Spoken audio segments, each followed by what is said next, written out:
الصالحين لمرضاة الله سبحانه وتعالى وهدايته وعنايته وتوفيقه ثم إلى حضرة النبي المصطفى محمد رسول الله صلى الله عليه وسلم وعلى آله وأصحابه وأزواجه وأهل بيته أجمعين ثم إلى جميع مشايخنا وأساتذتنا ومرشدنا ثم خصوصا لمؤلف هذا الكتاب الفاتحة. أعوذ بالله من الشيطان الرجيم. بسم الله الرحمن الرحيم.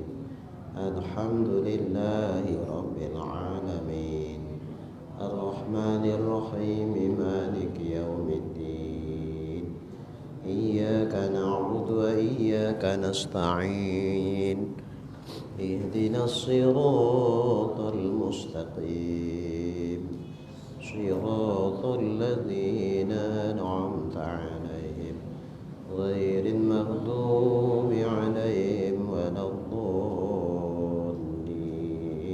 آمين.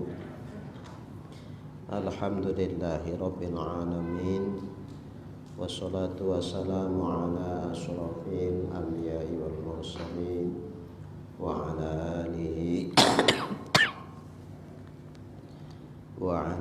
آله وأصحابه أجمعين. رب اشرح لي صدري ويسر لي أمري واحلل عقدة من لساني يفقه قولي. قال المؤلف رحمه الله تعالى وأدام نفعنا بعلومه في الدارين آمين.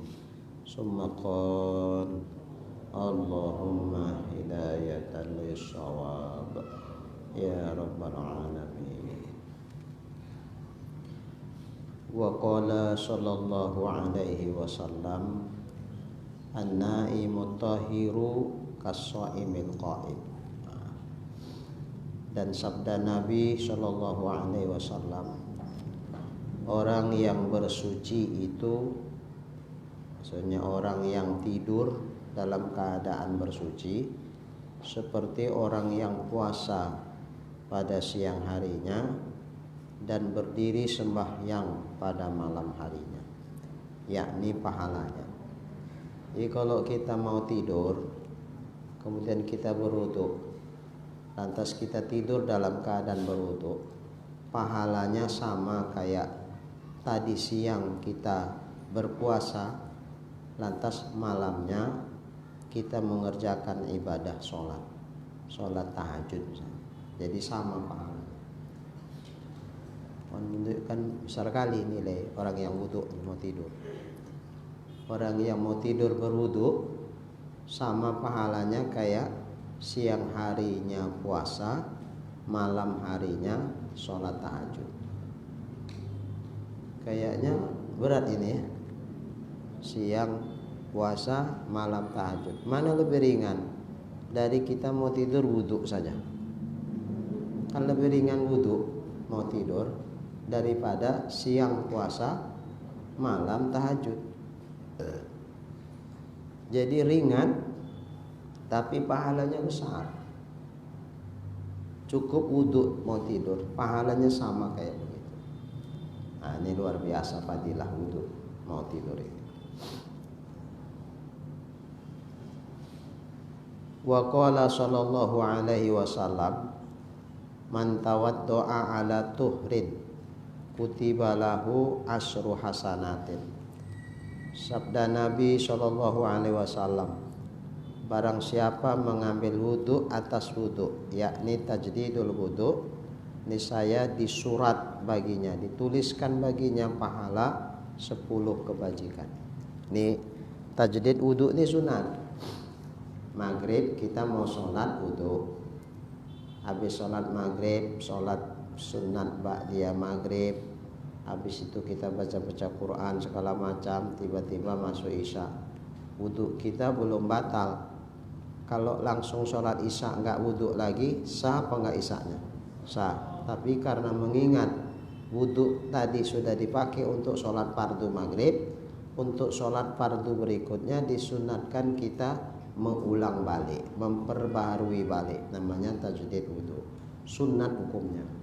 Tapi pahalanya ditulis 10 kebajikan. Jadi siapa yang haus dengan pahala yang dijanjikan Allah, ya berwuduklah walaupun kita tadi sudah ada wudu. Artinya wudunya tidak batal. Sholat bolehnya. Tapi namun gitu sunat kita wudu. Jadi tajdid wudu ini untuk fardu ya. Kalau untuk sunat enggak sunat tajdid wudu. Nanti kalau sholat tarawih 20 rakaat 10 salam 10 kali dia wudu. Wudu aja lah kerjanya nih. Jadi yang tajdid wudu ini khusus yang sudah digunakan untuk sholat fardu, sementara dia mau melakukan sholat fardu yang lain. Wudunya belum batal, bolehlah dia nggak usah wudu lagi, boleh sholat fardu berikutnya. Tapi sebaiknya sunat dia ulangi balik wudunya. Itu namanya tajdid.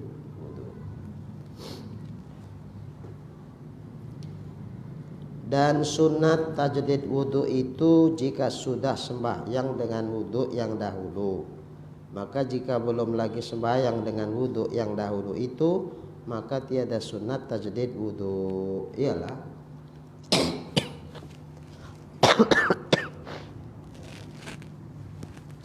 Wudunya belum dipakai untuk sholat, ngapain lagi dia wudu balik? Itu aja kerjanya nanti. Wa qala sallallahu alaihi wasallam la sholata liman la wudu'a lahu wa la wudu'a liman lam yazkur ismallahi alaih.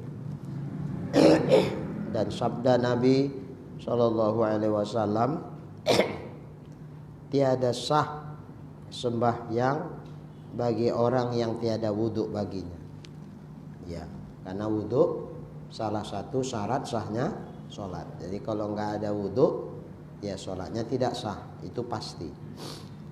Dan tiada sempurna wudu bagi orang yang tiada menyebut nama Allah, yakni tidak mengucap Bismillahirrahmanirrahim ketika saat berwudu. Ini makanya mau berwudu ya sunat baca Bismillah.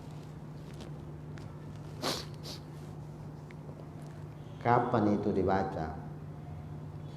Ketika membasuh tangan sampai pergelangan. Karena itulah awal yang disunatkan pada wudu. Basuh tangan sampai pergelangan. Mulutnya baca bismillah. Nawaitul wudu ali rabbil hadasil asghari lillahi ta'ala. Sambil tangannya dibasuh, di hatinya meniatkan sengaja, bukan, saya ulangi, mulutnya baca Bismillahirrahmanirrahim sembari melapaskan niat sunat wudu. Nawaitu sunanal wudu'i lillahi ta'ala, sembari hatinya berniat sengaja aku melakukan sunat wudu karena Allah.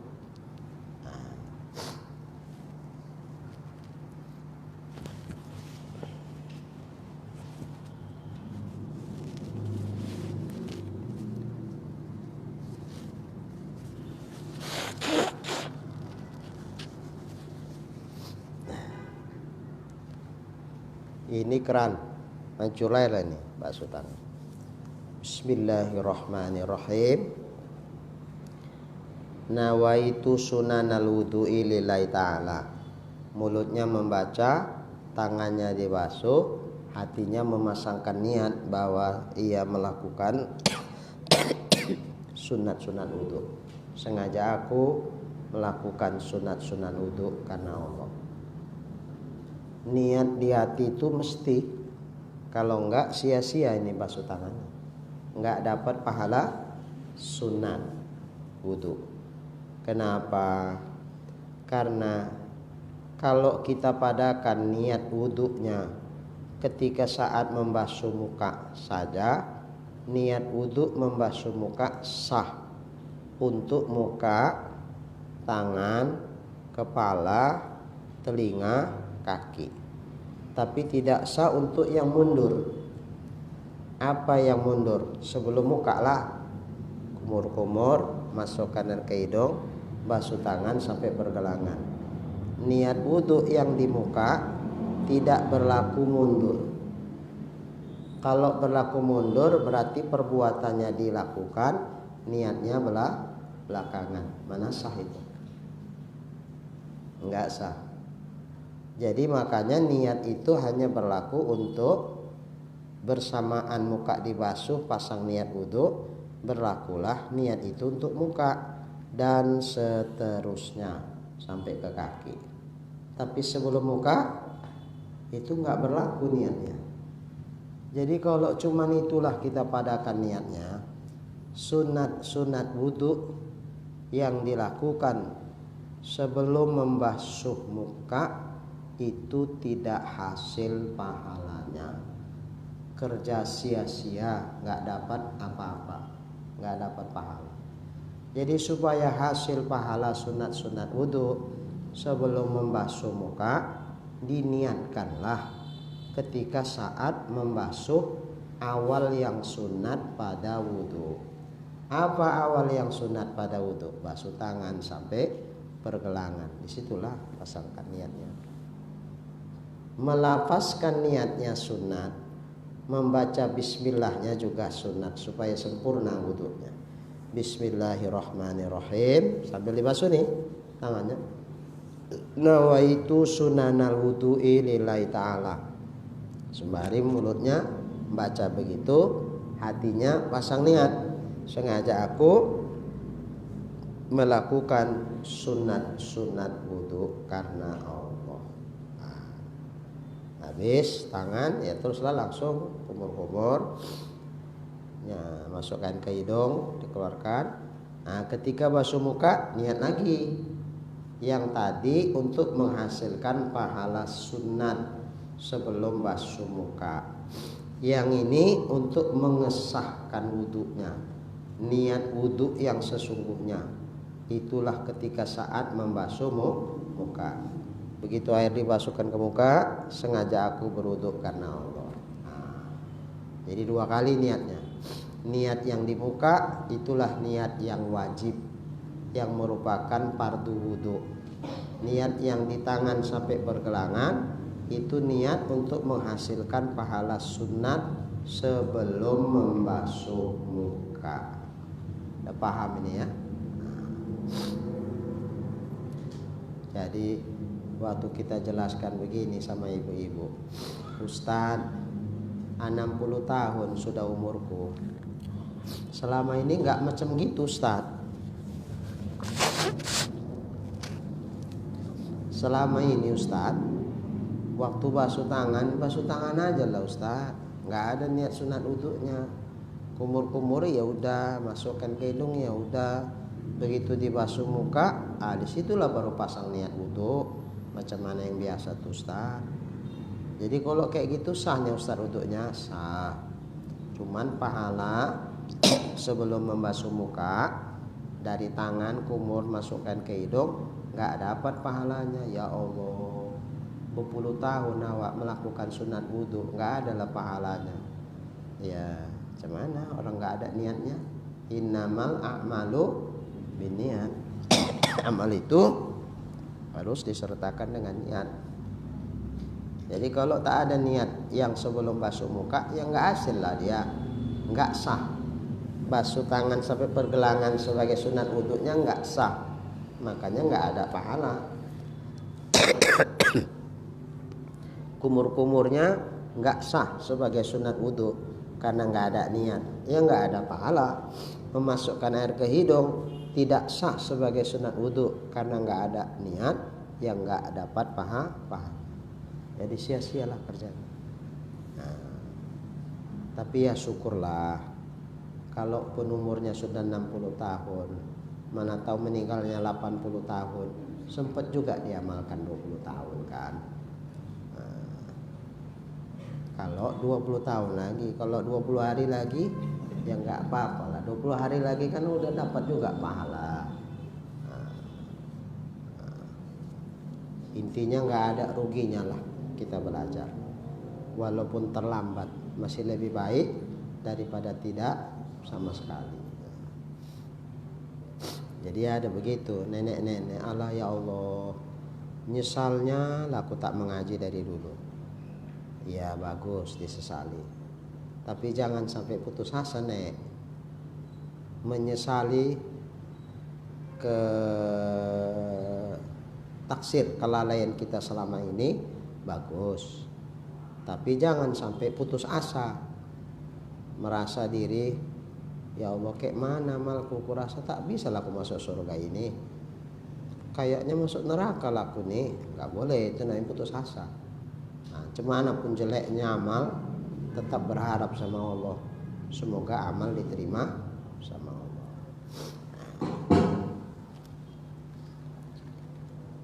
Wa qala sallallahu alaihi wasallam, sibghatul wudu marrotan, faman tawaddo'a marrotaini kana lahu kiflani minal ajri, wa man tawaddo'a salasan fahuwa wudu al anbiya min qabli.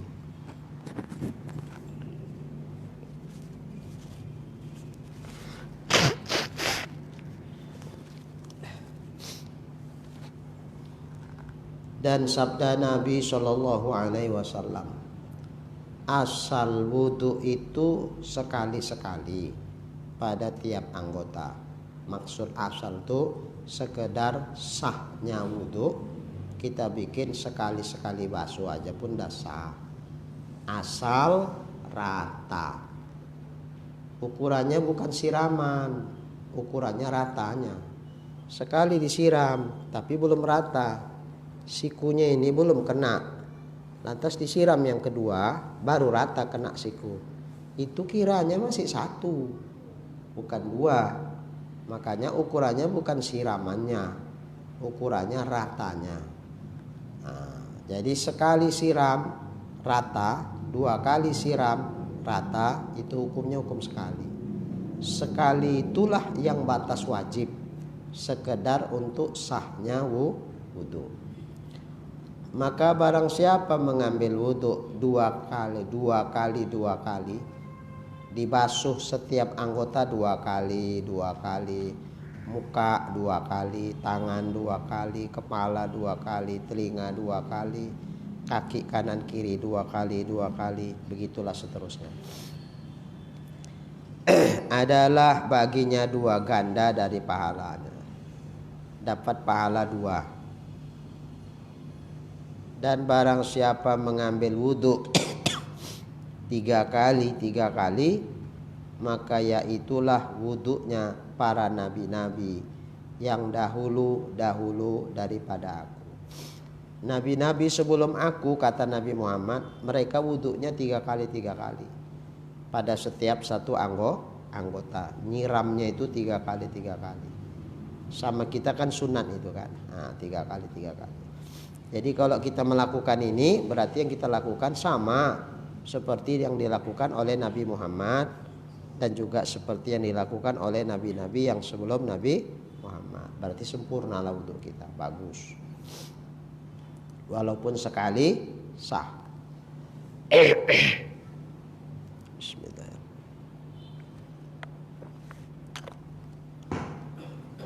Cuman, ada cumannya. Karena udah jadi kebiasaan tiga kali, kalau nggak tiga kali nggak enak. Padahal dalam situasi tertentu malah nggak sunat tiga kali, cukup sekali aja.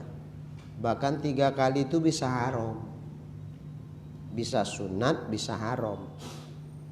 Bisa sunat, bisa haram, bisa makruh.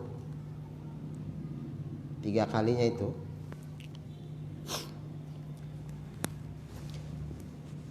Bisa sunat kalau waktu masih panjang dan kita nggak ketinggalan, berjamaah sholat.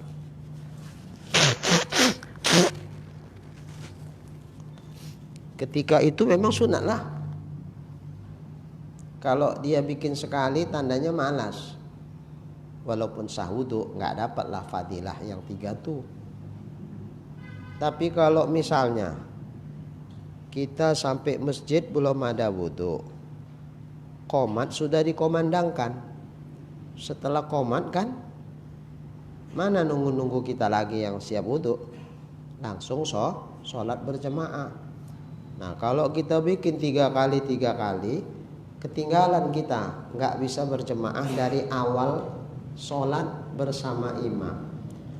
Ketika ini lebih afdol kita berwudu, yang penting sah, walaupun cuma sekali-sekali, asal kita bisa dapat berjamaah dengan imam dari awal. Atau sudah ketinggalan, udah baca Fatihah pun imam, Bismillahirrahmanirrahim, kita baru sampai, kita wudu. Kalau kita 3 kali ketinggalan kita dari imam kan tambah lama. Tapi kalau sekali-sekali asal pokoknya sah, ketinggalan dari imam tidak begitu lama. Mana lebih afdol? Wudunya sempurna tapi ketinggalannya lama berjamaah dengan imam, atau wudunya wajib-wajibnya saja sekali-sekali tapi ketinggalan dari imam tidak lama? Mana lebih utama? Nah, sekali-sekali asal kita bisa dapat berjamaahnya tidak ketinggalan lama. Kenapa kok begitu? Karena wudu itu wasilah, bukan tujuan, bukan maksud. Sementara sholat itu yang dimaksud, itu tujuan. Wudu itu wasilah. Kita ngambil wudu ngapain? Mau sholat kan? Tujuan wudu saat itu kan mau sholat kan? Cuman karena sholat itu nggak sah kecuali dengan wudu, ya kita jadinya wudu. Tapi yang dimaksud bukan wudunya, sholatnya. Wudu jalan untuk membuat sholat kita itu hasil sah. Nah, seandainya nggak usah wudu pun sah, ya udah tinggalkan aja wudu, langsung aja sholat berjamaah sama imam. Itu lebih afdol daripada wudu. Misalnya wudu sunat. Nah, kalau kita berwudu nggak dapat kita awal berjamaah dengan imam. Kalau kita nggak berwudu dapat awal. Sekiranya ini ya, jangan salah paham. Sekiranya wudu tuh hukumnya sunat, ketika itu nggak usah wudu, elok kita langsung. Tapi karena wudu itu wajib, mesti dibikin, ya kita bikinlah. Itu makanya membuat wudu itu bukan tujuan, dia wasilah, jalan untuk kita bisa sholatnya sah. Karena wudu itu bukan tujuan tapi jalan atau wasilah yang menyampaikan kita kepada sholat yang sah, maka sholat lebih diutamakan dari wasilah, karena sholat tujuan. Tadi kan ada cerita tajdid wudu kan. Nah, ini wudu maghrib masih ada. Lantas dengar azan, kita pun bergegas ke masjid. Sampai di masjid ketinggalan kita karena sesuatu hal ketinggalan. Jadi kita sampai masjid udah takbiratul ihram imamnya, Allahu Akbar katanya. Mana lebih utama? Kita sunat wudu tajdid atau langsung aja ikut berjemaah sama imam? Tajdid lagi. Kalau tajdid ketinggalan kita berjemaah, sementara wudu kita masih ada. Nah, ketika itu tak usah lagi tajdid, tak usah diulang lagi wudunya, langsung aja sholat. Karena tujuan wudu pun untuk sholat. Nah, jadi sholatnya langsung, tajdid nggak usah. Nah, disinilah amal itu harus memang pakai ilmu. Kalau ilmunya cuma sedikit, bahwa wudu itu kalau tiga kali wudunya para nabi-nabi, sayanglah ikut Nabi. Padahal udah imamnya ada Bismillahirrahmanirrahim 3 kali, lantaklah imam tetanggal tinggal. Aku mau wudhu nabi-nabi yang sebelumnya, sebelum Nabi Muhammad. Bosan nih pahalanya. Lebih besar lagi pahala berjamaah dari awal sholat. Tinggalkan itu yang 3 kali. Malah kadang haram kalau 3 kali. Subuh udah kesiangan, ya ntar lagi habislah subuh nih. Kalau wudhunya 3 kali lewat waktu. Tapi kalau wudhunya sekali aja, insya Allah sembahyangnya masih di dalam waktu. Pilih mana? 3 kali sholat keluar waktu atau sekali sholatnya di dalam waktu? Nah, sekali. Jadi kok kita bikin 3 kali akhirnya keluar waktu, berdosa kita itu. Iya, haram hukumnya. Karena gara-gara yang sunat, yang wajib terabaikan.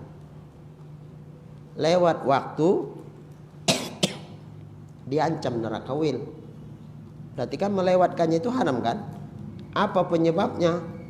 Ya gara-gara wudhu yang 3 kali ini. Makanya wudhu 3 kali jadi haram dia. Karena menyebabkan terancam dia masuk neraka wil lewat waktu sholat.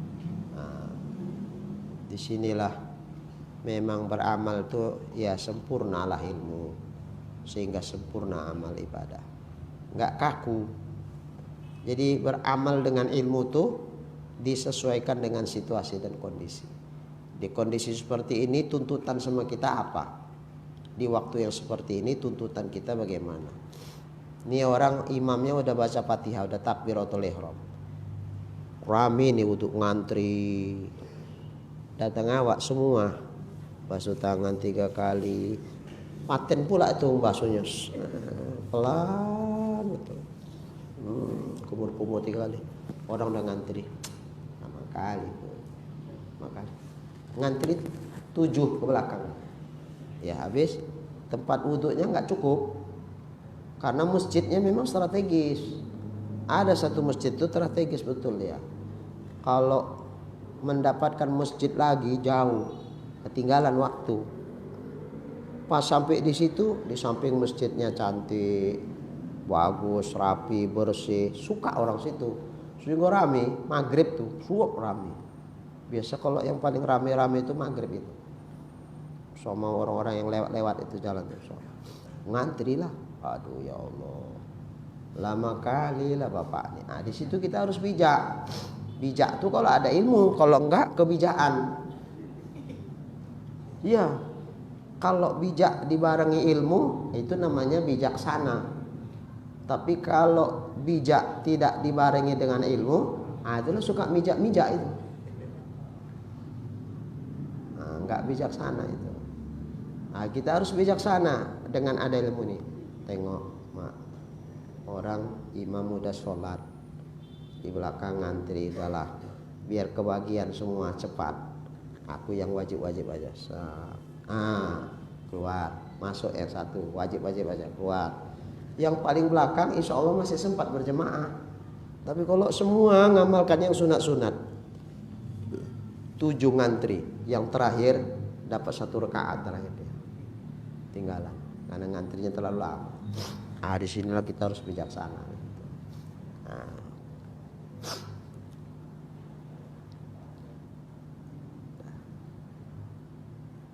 Dan tersebut di dalam kitab Ihya, dan telah mengambil wudhu Nabi Sallallahu Alaihi Wasallam sekali-sekali. Ini riwayatnya beda lagi. Pernah Nabi ambil wudhunya itu cuma sekali-sekali aja, nggak lebih.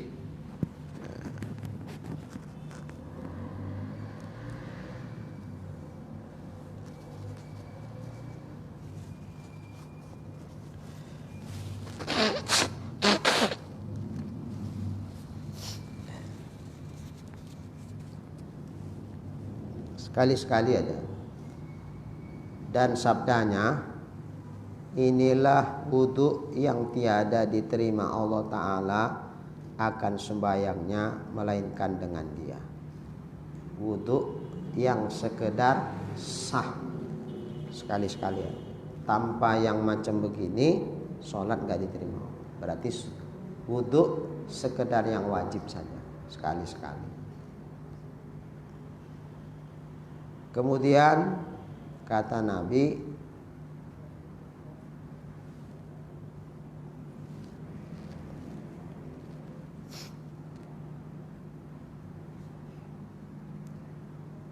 dan mengambil wudhu Nabi 2 kali.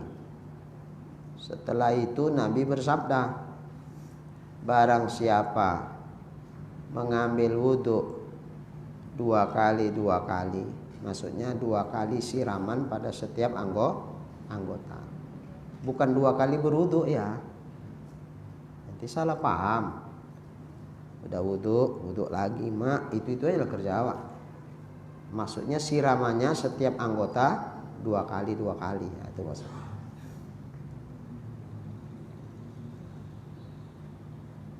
Memberi akan dia Allah Ta'ala pahalanya 2 ganda. Berarti dapat pahala 2 kali. Dan mengambil wudhu Nabi 3 kali, siramannya 3 kali pada setiap anggota. Kemudian Nabi bersabda, inilah wudhuku dan wudhu anbiya yang dahulu daripada aku. Inilah wudhuku dan wudhu para nabi-nabi yang sebelum aku.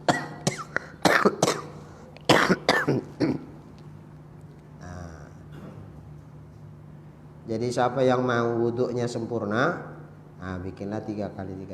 Dengan catatan yang tadi itu. Jangan kita waktunya mendesak mau habis. Jangan sholat berjamaah sudah ditegakkan. Jangan ketika ngantri orang pun mau berwudhu juga. Itu sekali-sekali aja. Tak usah 3 kali. Wa qala sallallahu alaihi wasallam, al wudu'u 'alal wudu'i nurun 'ala nurin. Dan sabda Nabi sallallahu alaihi wasallam, lompat ya. Wa qala sallallahu alaihi wasallam, la yaqbalullahu sholata ahadikum idza ahdasa hatta yatawaddoa. Dan sabda Nabi sallallahu alaihi wasallam, tiada diterima Allah, yakni tidak sah sembahyang seseorang daripada kamu apabila berhadas ia hingga mengambil wudhu ia. Ini maka wudhu syarat sah sembahyang. Kalau enggak sah sembahyang. Kalau sembahyang enggak sah, dipastikan tidak diterima Allah. Mesti wudhu kalau udah berhadas. Wudhu itu ya anggota wudhu semualah, enggak bisa sebagian. Jadi saya ngisi wirid di satu jamaah wirid. Jadi kita menjelaskan tentang rukun-rukun wudhu ini. Ibu itu bilang, Ustaz, kalau kita tawaf cuman muka aja Ustaz, tangan, kepala, kaki nggak usah lagi. Namanya kita lagi tawaf, batal. Ya kita kan wajib wudhu, tapi muka aja Ustaz, tangan sampai siku nggak usah, sapu kepala nggak usah, basuh kaki nggak usah. Loh, dari mana ibu dengar yang kayak gitu? Dari Ustadz kami waktu manasik umroh, tempo hari saya berangkat umroh. Nanti ibu salah dengar. Enggak Ustadz, memang kayak begitulah. Wudhu untuk tawaf gitu kalau batal, kata Ustadz kami. Habis itu dibilangnya, Ustadz Somad pun di YouTube bilangnya gitu. Ibu ini jangan bak-bak Ustadz Somad lah. Nanti kalau dibilang Ustadz Somad nanti dikira ibu ngada-ngada mengatasnamakan Ustadz Somad. Padahal Ustadz Somad nggak kayak gitu maksudnya, ibu yang salah paham memahami. Ini kalau berguru sama YouTube ini ngeri, karena YouTube nggak bisa ditanya. Kecuali kalau dialog interaktif. Nah itu bisa ditanya.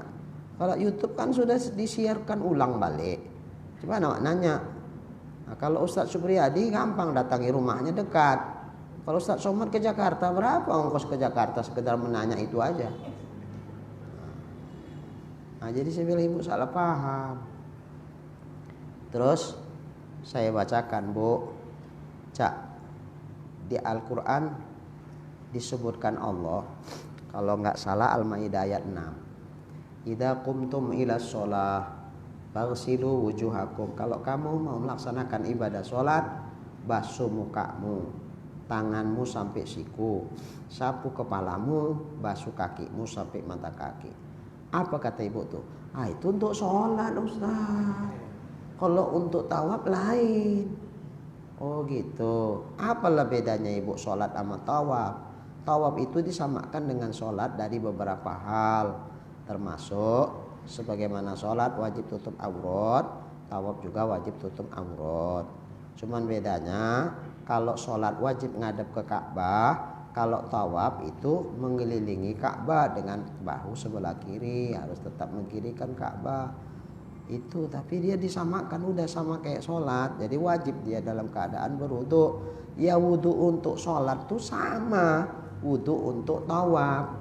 Baik, ibu membaca Quran, megang Quran kan haram kan? Iya Ustadz.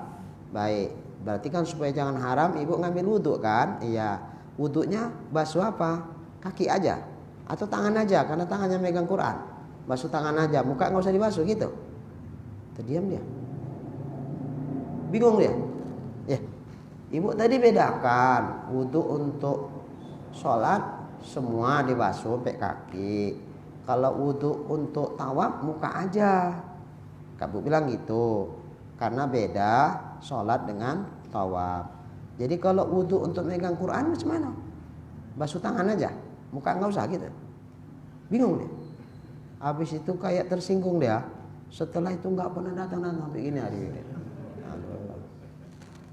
Ini kadang-kadang susah. Jawaban kita, penjelasan kita dibantahnya. Kita kasih argumentasi, terdiam dia. Tapi terdiamnya bukan nerima. Terdiamnya marah. Habis itu nggak mau datang lagi. Ya wis lah, sakarepmu lah gitulah. Gimana lagi coba? Mungkin awak bujuk-bujuk. Ya udahlah, sakarepmu. Macam di debat, mirip begini. Cuman ini parah kali yang hari itu. Ini parah kali. Tak datang juga kan? Ini kalau dia parah kali. Kalau itu nggak separah itulah. Tapi di debatnya kita, jadi nggak percaya dia. Datang ibu satu lagi agak bela-bela pula. Katanya gini, iya Ustadz, waktu tawaf kita Ustadz, itu kan gini, disemprot-semprot Ustadz. Semprot-semprot aja. Bu, itu semprot-semprot mungkin karena kepanasan waktu tawaf itu. Boleh, nggak apa-apa. Semprot-semprot. Bukan berarti semprot-semprot muka aja waktu berwudu. Ya kalaupun ibu mau berwudu pakai semprot-semprot nggak apa-apa. Tapi yang disemprot yang mana? Bukan muka aja. Muka ya tangan, kepala, kaki. Mungkin ibu kan susah. Karena kalau kita mau ngambil wudhu, kita keluar dari Masjidil Haram, itu luasnya masjid itu luar biasa. Nanti baliknya lagi waduh jauh. Jadi kan sebagian kita malas, mau balik-balik lagi keluar jauh. Ya udahlah bawa semprotan. Kembangkan aja anduk yang kecil, semprotkan muka itu susuk ratakan sambil niat. Susuk ratakan tangan gitu juga. Seperti itu sampai kepala sampai kaki. Ya udah nggak apa-apa, karena malas kita ngambil. Itu maksudnya, bukan semprot kita waktu batal wudhu disemprot muka aja, tangan enggak, ya nggak bisa juga. Jadi kadang gini, dia mengandalkan ingatannya waktu dijelaskan Ustaz. Penyakit sebagian ibu-ibu, tapi enggak ibu-ibu sini. Ibu sini paten-paten saya tengok ngajinya. Tapi kalau ngaji di wirid, kadang-kadang Yang lebih parahnya gini, dia bertanya, begitu kita ngasih penjelasan, dia cerita sama sebelahnya. Coba, cuman itu Pak Guru?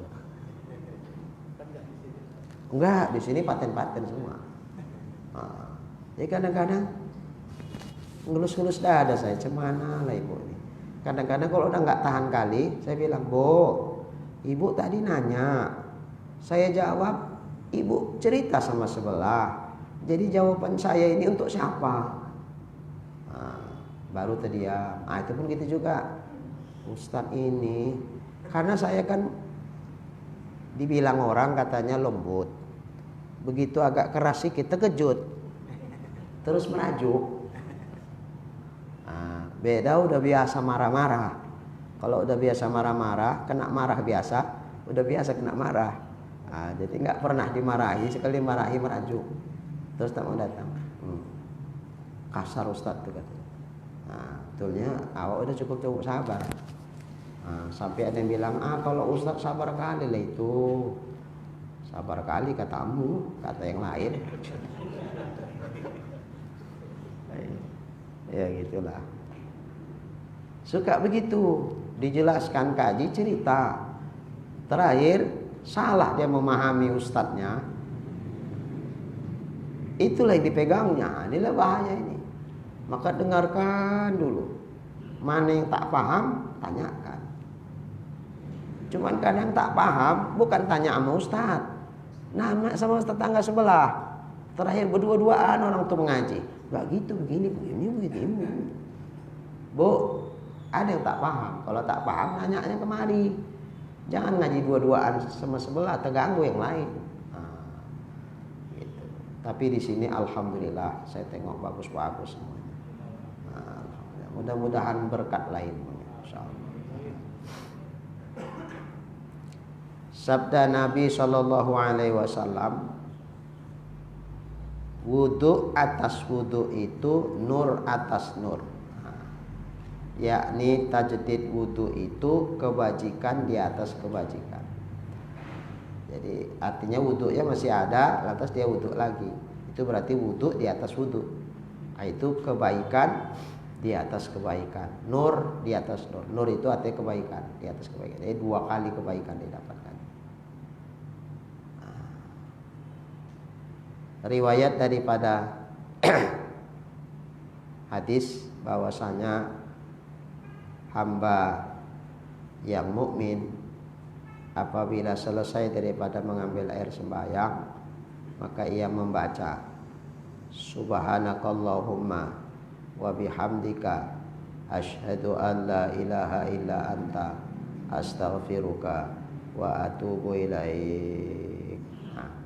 Habis selesai wudu, dibacanya ini subhanakallahumma wa bihamdik asyhadu an la ilaha illa anta astaghfiruka wa atubu ilaik.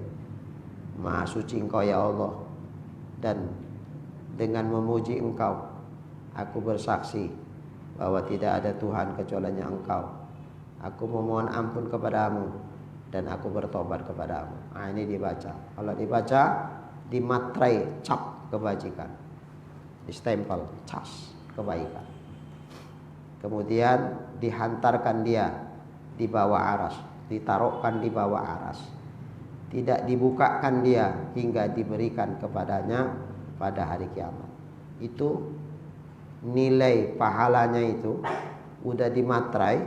Ini kan kalau dimatrai nggak dibuka-buka nih. Kapan dibuka? Dikasihkan. Kapan dibuka? Waktu nanti diberikan kepada orang yang mengamalkan itu pada hari kiamat. Nah ini pahala dari karena kau telah membaca setelah selesai wudu. Wah. Ini menunjukkan kalau nggak dibuka-buka dikasih materai, yang dikasih materai itu barang apa itu biasanya? Barang berharga itu. Makanya rata-rata kalau surat-surat penting pakai materai nggak itu? Pakai. Itu tandanya penting dia, berharga ini.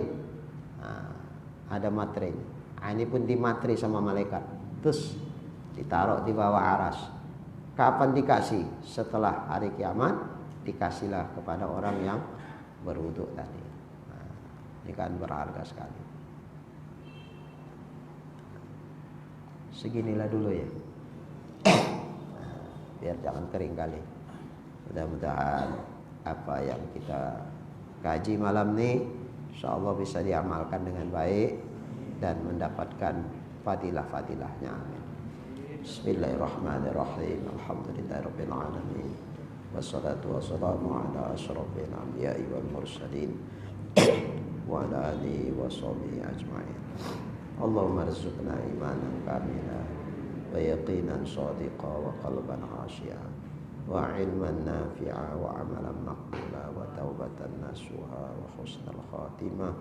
Allahumma arzuqna rizqan wasi'an halalan tayyiban mubarakan jamila wa ilal khairi qarribna wa 'anil syarri ab'idna waqdi hawaijana fid dini wad dunya wal akhirah innaka ala kulli syai'in qadir. Sallallahu ala sayyidina Muhammad wa ala alihi wa sahbihi ajma'in walhamdulillahi rabbil alamin. Taqabbalallahu minkum.